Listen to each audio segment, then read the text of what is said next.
우리가 남이가. 대구 지역 감정 얼마나 달라졌을까? 최우혁 시민기자. 선거철마다 대구의 분위기는 크게 다르지 않다. 국민의힘 후보 현수막이 골목을 가득 채우고 사람들은 환호한다. 보수의 심장이란 말이 심심찮게 나온다. 지난 6월 3일 전국 동시 지방선거에도 여기는 대구다. 어디 파란당이 오냐 대구를 지켜달라는 말이 나왔다. 어릴 때부터 봐온 풍경이다. 그 안에서 자라다 보니 나도 예전엔 그게 그냥 자연스러운 것인 줄 알았다. 그런데 언젠가부터 이런 의문이 생겼다. 대구 사람들이 보수 정당을 지지하는 것과 광주 사람들이 민주당을 지지하는 것이 정말 같은 종류의 지역 감정일까? 자대 배치를 받고 내무반에 들어서면 자연스럽게 출신지를 묻는 분위기가 만들어진다. 경상도 출신끼리 눈을 맞추고 전라도 출신 병사를 향해 미묘하게 달라지는 선임의 태도. 나는 그때 처음으로 지역 감정이 말이 아니라 행동으로 나타나는 장면을 목격했다. 평등하지 않은 상하관계 속에서 선임의 편견은 아래로 그냥 흘러내렸다. 그걸 문제라고 말하기 어려운 분위기였다.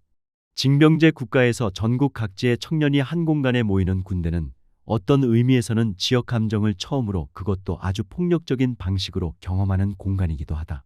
1987년 대통령 선거로 돌아가 보면 당시 판세는 4명의 정치인을 중심으로 돌아갔다. 군부 정권의 후계자 노태우, 민주화 진영의 김영삼, 같은 민주화 진영의 김대중, 그리고 박정희의 오랜 신복 김종필. 이 4사람의 지지 기반 자체가 이미 지역으로 나뉘어 있었다. 김영삼과 김대중이 단일화에 성공했다면 어땠을까? 두 사람의 합산 득표율은 55%를 넘었다. 하지만 두 사람은 끝내 내가 후보가 되어야 한다는 주장을 굽히지 않았고 표는 둘로 쪼개졌다. 덕분에 노태우는 36.6%라는 역대 직선 당선 대통령 가운데 가장 낮은 득표율로 대통령이 됐다. 6월 항쟁으로 군사독재를 끝냈더니 민주화 진영의 분열 덕에 군부 출신이 다시 대통령 자리에 앉은 것이다. 그 허탈함은 지금 돌아봐도 크다. 더 결정적인 사건은 그로부터 3년 뒤에 터졌다. 1990년 1월 노태우, 김영삼, 김종필 3사람이 손을 잡고 민주자유당을 만들었다. 흔히 3당 합당이라고 부르는 사건이다. 각자의 속내는 달랐다. 노태우는 총선에서 여소야대가 된 국회를 뒤집어 전국 주도권을 되찾고 싶었다. 김영삼은 다음 대선에서 김대중을 확실하게 꺾고 대통령이 되고 싶었다. 김종필은 정치 생명이 꺼져가는 상황에서 권력의 중심에 다시 끼어들고 싶었다. 3사람의 이해관계가 딱 맞아떨어졌다. 문제는 그 합당의 결과였다. 대구, 경북, 부산, 경남, 충청의 지지 기반이 한 덩어리로 뭉치자 한국 정치 지형은 단숨에 호남 대 비호남으로 재편됐다. 국토의 거의 전 지역이 하나의 거대 여당 아래 묶이고 김대중의 호남만 덩그러니 바깥에 남겨진 구도였다. 이 구도는 이후 30년 넘게 한국 선거의 기본 문법이 됐다. 민자당이 신한국당이 되고 한나라당이 되고 새누리당이 되고 자유한국당이 되고 국민의힘이 됐다. 이름은 계속 바뀌었지만 영남에서의 지지는 선거마다 반복됐다. 지역 감정은 정치인들의 이해관계가 만들어낸 산물이었는데 30년이 지나 유권자들 사이에서 자연스러운 것으로 내려앉아 버렸다. 2010년대 일간베스트 저장소 같은 온라인 커뮤니티에서 호남을 겨냥한 혐오 표현들이 쏟아졌다. 홍어, 전라디언 같은 말들이 그것이다. 지역사회와 군대 모든 군복무 장병들이 그런 건 아니지만에서 생긴 편견이 집단적으로 강화되고 그것이 다시 현실 세계로 스며드는 시기였다. 직접 만난 적도 없는 사람을 온라인에서 형성된 언어로 미리 판단하게 되는 것이다. 오랫동안 지역 감정을 영남 대 호남으로 대칭하는 것이 일종의 관행처럼 굳어져 있다. 그런데 나는 그 대칭이 정확하지 않다고 생각한다. 호남 사람들이 국민의힘과 그 전신 정당들의 표를 주지 않는 이유는 역사에 있다고 본다. 박정희 시대의 경부고속도로를 축으로 한 개발에서 호남은 배제됐다. 전두환 정권은 1980년 5.18 광주민주화운동을 잔인하게 진압했고 시민들이 죽었다. 그리고 그 학살에 대한 진심 어린 사과는 40년이 넘도록 오지 않았다. 전두환은 숨을 거두는 날까지 자위권 발동이라는 말을 거두지 않았다. 그 정권을 계승한 정당의 호남 유권자가 표를 주지 않는 것을 단순히 지역감정이라고 부르는 것은 나는 정확하지 않다고 생각한다. 그것은 역사적 경험에서 나온 정치적 판단이다. 그렇다면 영남의 보수 정당 지지는? 우리가 남이가라는 말로 요약되는 같은 지역 출신 정치인이라는 이유로 뭉치는 정서다. 정당이 어떤 정책을 내놓고 우리 지역에 실제로 무엇을 가져다 줬는지는 그 다음 문제였다. 수십 년째 전국 평균을 밑도는 경제 지표를 가진 대구 경북에서 선거마다 보수 정당이 압도적 지지를 받아왔다는 사실이 그걸 보여준다. 나는 대구 사람으로서 이 점이 가장 의아하고 또 안타깝다.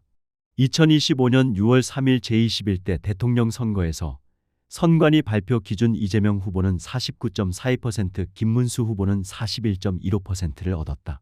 이재명 후보가 앞선 곳은 11개 시도, 김문수 후보가 앞선 곳은 강원, 대구, 경북, 경남, 울산, 부산 6개 시도였다. 그중 대구는 23% 득표에 그쳤다. 지역 구도는 여전했다. 그런데 2026년 6월 3일 지방선거에서 뭔가가 달라졌다. 전국 광역단체장 16곳 가운데 국민의힘이 지킨 곳은 대구, 경남, 경북 3곳뿐이었다. 부산시장과 울산시장이 민주당 후보에게 넘어갔다. 경남지사도 국민의힘 박완수 후보가 51.28% 대 48.71%로 간신히 지켜냈다. 그리고 대구 방송 3사 출구조사에서 국민의힘 추경호 후보 49.9%, 민주당 김부겸 후보 49.1%로 득표율이 예상됐다. 추경호 후보가 당선됐지만 나는 그 숫자를 보면 꽤 오래 화면을 바라봤다. 대구에서 민주당 후보가 경합을 만들어낸 것 자체가 40여 년 인생에서 처음 보는 장면이었다. 부산과 울산의 변화가 12.3 내란이라는 전례 없는 정치적 사건에서 비롯된 것이라면 그 상황이 수습된 뒤에도 같은 선택이 반복될지는 알 수 없다. 대구의 49 대 49도 결국엔 보수 후보 당선으로 끝났다. 추경호 후보는 53.92%, 김부겸 후보는 45.05%를 득표해 11만 5,494표 격차로 승부가 갈렸다. 자라온 사회와 군내무반에서 배운 편견, 온라인에서 매일 재생산되는 혐오 표현, 선거철마다 소환되는 지역 결집의 언어들. 이런 것들은 한 번의 선거 결과로 사라지지 않는다. 지역 감정은 필요할 때 꺼내 쓸 수 있는 정치적 도구이고 그 도구의 효과를 알고 있는 사람들이 쉽게 내려놓을 것 같지 않다. 전라도 출신을 만날 때 불편함을 느낀 적도 없다. 그런데 내가 대구에서 태어나고 자랐다는 이유만으로 나도 그런 감정을 가진 사람으로 묶일 때가 있다. 그것도 불편하다. 58을 말하자면 그것은 특정 지역의 아픔이 아니라 대한민국 민주주의가 얼마나 험한 길을 걸어왔는지를 보여주는 역사다. 그래서 매번 영남에서 보수 정당의 높은 지지율을 반박하는 논리로 호남에서 진보 정당의 지지율을 말하는 사람들을 볼 때마다 그 학살에 대한 사과 없이 호남의 지역 감정을 말하는 건 순서가 틀렸다고 생각한다. 우리가 남이가 라는 말이 나쁜 말은 아니다. 서로 챙기고 연대하는 정서에서 나온 말이다.